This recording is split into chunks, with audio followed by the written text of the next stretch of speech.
And then we move on to day 3. Essentially, day 3 is about making effective decisions. Day 3 is definitely a fun day, a game full of team events.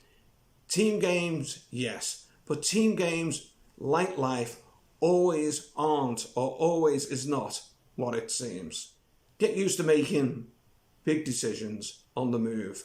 And we have a technique, a pain point technique, a really great method of making quick, impactful decisions that will gain you quick, impactful results. So we'll take you through that process and take you through the process of making decisions during when you may be a little bit worn out, not just physically, but mentally again. It may be dealing with the information and then also being able to make the right decision.